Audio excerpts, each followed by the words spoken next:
जय माँ काली। आप सभी गृहस्थ योगी चैनल पर हैं और इस चैनल पर जो कुछ भी आप जानते हैं, देखते हैं, वो शास्त्रों का ज्ञान नहीं होता, हमारे अनुभव का ज्ञान होता है। आज हम बात करेंगे किसी के घर का प्रसाद जो हम बहुत ही इज्जत के साथ, श्रद्धा के साथ खाते हैं, सर माथे पर लगाते हैं, पर हर किसी के घर का प्रसाद हमें क्यों नहीं खाना चाहिए, अपनी बहन बेटियों को क्यों नहीं खिलाना चाहिए। आज एक पारंपरिक मान्यता को समझने की हम कोशिश करेंगे।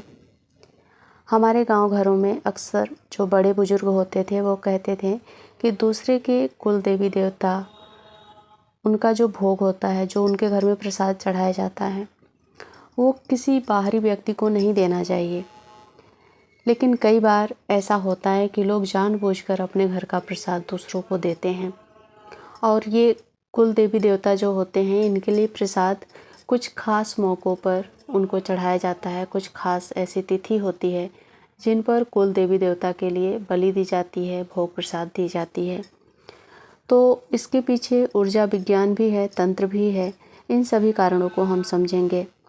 देखिए, कुल देवी देवता जो होते हैं वो केवल मूर्ति नहीं होते, बल्कि हमारे पूर्वजों के द्वारा सिद्ध साधकों और जो देवलोक होती हैं, उनकी ऊर्जाएं, इस शक्ति मतलब अपने घर में जो हम शक्ति स्थापित करते हैं, वो साधकों या फिर देवलोक से जो सिद्ध शक्तियाँ होती हैं, उनकी ऊर्जा होती है।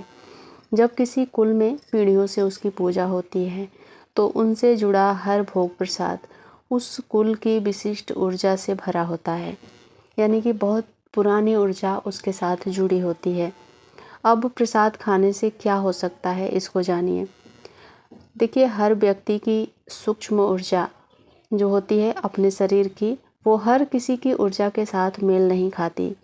यदि आप दूसरे कुल का प्रसाद खाते हैं तो उसकी जो ऊर्जा है, उसके प्रसाद की ऊर्जा के साथ उसके, यानी कि जिस घर का प्रसाद आया है उसके कुल देवी देवता की ऊर्जा उस प्रसाद के साथ आई है। इसमें प्रेत दोष हो सकता है, देवी दोष हो सकता है, या फिर असंतुलित शक्तियाँ हो सकती हैं, क्योंकि हमें नहीं पता कि प्रसाद में ऊर्जा रूप में क्या आया है। जैसे ही हम उस प्रसाद का सेवन करते हैं, उस प्रसाद को खाते हैं, तो जो हमारे घर के कुल देवी देवता होते हैं, जो हमारे साथ चल रहे होते हैं, या फिर हमारे शरीर की जो ऊर्जा होती है, दोनों में टकराव होता है। अब हमारे घर में परेशानी पैदा होगी। इससे हमारी जो मानसिक स्थिति है वो खराब होगी, बेचैनी रहेगी, हमें बुरे सपनों का सामना करना पड़ेगा, या फिर किसी हम रोग की चपेट में आ जाएंगे, अकारण ही कोई बीमारी हमें लग जाएगी। खासकर कन्याओं को, जो हमारे घर की बहन बेटी होती है, उसको किसी के घर के प्रसाद को खाने से हमें रोकना चाहिए। हर प्रसाद प्रसाद नहीं होता, इस बात को हमें समझना चाहिए। क्योंकि जो कन्याएं होती हैं, विशेष तौर से वो दूसरे के घर में जाना है उनको, वो अपने मायके को छोड़कर वो दूसरे के घर में जाएंगी। वहाँ पर कौन सी ऊर्जा बैठी रहेगी हमें नहीं पता। अब एक तो आपने दूसरे के घर का प्रसाद उस बेटी को बार बार खिलाया, और अपने घर की जो ऊर्जा है वो, यानी कि दो ऊर्जा उसके शरीर में आई, एक तीसरी ऊर्जा जो उसका खुद के शरीर का है, चौथी ऊर्जा उसके ससुराल की होगी। ससुराल में जहाँ पर वो जाएगी, वहाँ पर जो उसके कुल के देवी देवता होंगे, उनकी ऊर्जा होगी। अब उस बेटी के साथ चार ऊर्जाएं होंगी और आपस में टकराव होगा। और कई बार ये देखा जाता है कि जो बहन बेटी दूसरे के घर की चीज़ों को बहुत मन से खाती है, कुछ भी आया अपने बेटी को पकड़ा दिया, ऐसी बेटियों की जो ज़िंदगी होती है बाद में चलकर बहुत ही मुश्किलों से भर जाती हैं। कई बार ये भी देखा गया है कि जो बेटी बहुत ही मायके में मतलब बहुत ही शांत रहती थी, अब वो ससुराल में जाकर झगड़े करने लगी है, उसको किसी के साथ जमता ही नहीं है। और कई बार ऐसा भी होता है कि ससुराल में जाकर वो बहुत शांत हो जाती है, उसके साथ कुछ भी होता है वो बर्दाश्त करना, मतलब टॉर्चर सहना, और ये सब में वो रहती है, उसके वो लोगों के खिलाफ, अपने ससुराल वालों के खिलाफ आवाज़ नहीं उठा पाती। उसके मन में बहुत ही मतलब दुख रहेगा, अशांति रहेगी, पर वो किसी को कह नहीं पाएगी। तो ये सब कुछ होता है। तो इसी कारण से हमें दूसरे के घर के प्रसाद को, और ख़ास जो तिथि होती है जैसे होली, होली में बहुत मिठाइयाँ बाँटी जाती हैं, घर में इधर के उधर खाना दिया जाता है, लिया जाता है, तो इन सब से हमें बचना चाहिए। अब हम बात करेंगे कि अगर ऐसा आपके साथ हो जाए, अनजाने में आपने खा लिया, अब तक आपको ऐसी कोई जानकारी मिली ही नहीं थी कि किसी ख़ास मौके पर जब कुल देवी देवता को हम विशेष भोग देते हैं और वो भोग हमने किसी को दिया या फिर लिया, हमने खा लिया, तो हमें क्या करना है। देखिए, पहली बात तो हमें घबराना नहीं है। अगर आपने खा लिया, अपनी बहन बेटी को खिला दिया और आपको जो मैंने बताया लक्षण वो दिख भी रहा है, जैसे कि मानसिक बेचैनी, कोई अचानक से कोई ऐसा रोग लग गया जिसका कोई इलाज नहीं हो पा रहा, नॉर्मल सा रोग है पर उसका इलाज आप ढूंढ रहे हैं, कोई दवाई आप ढूंढ रहे हैं या फिर कर रहे हैं, वो काम नहीं कर रहा, तो आप अपने कुल देवी देवता को अनुरोध करें, उनसे क्षमा याचना करें और उनसे कहें कि वो स्वप्न में आकर संकेत दें।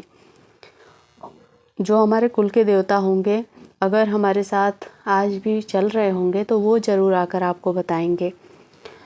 अंतिम बात ये है कि देखिए, ऊंच नीच, जातिवाद या फिर ये भेदभाव का विषय नहीं है, ये ऊर्जा का विषय है और ये बहुत ही गहरी विषय है। इसको कोई समझना नहीं चाहता। हमें लगता है कि सबके घर का खा लेंगे तो हम बहुत ही ज़्यादा मेल जोल वाले व्यक्ति दिखेंगे, बहुत ही एक सौम्य व्यक्तित्व हमारा दिखाई देगा कि हम सबको मानते हैं, सबको, चाहे हिंदू हो चाहे मुस्लिम हो या फिर कोई भी कास्ट का हो, कोई भी अपना प्रसाद देता है, लेना देना करता है, तो मतलब ये बहुत ही हम अच्छा मानते हैं सामाजिक दृष्टिकोण से, पर ये बहुत ही खतरनाक होता है।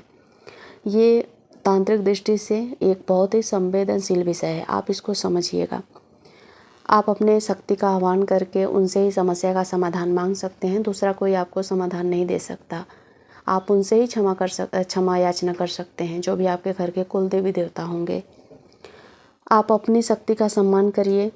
दूसरे के प्रसाद को सर माथे पर लगाते हैं सबसे पहले, खाने से पहले, उससे भी हमारा ऊर्जा बहुत ही एक्सचेंज होता है, हमारे ऊर्जा को चुरा लिया जाता है, छीन लिया जाता है, या फिर जिसके घर का हम प्रसाद खाते हैं वो जो उस ऊर्जा प्रसाद के साथ आई होती है, अगर हमारी ऊर्जा से ज़्यादा पावरफुल हुई तो वो हमारी ऊर्जा को नष्ट करती है, खींचती है।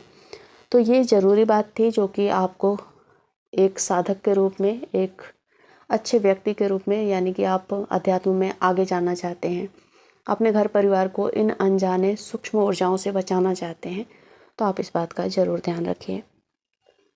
कुल देवी देवता के ऊपर एक और मैं वीडियो लेकर आऊँगी, क्योंकि बहुत सारे घर ऐसे हैं जिनके कुल देवी देवता वहाँ से जगह छोड़ चुके होते हैं।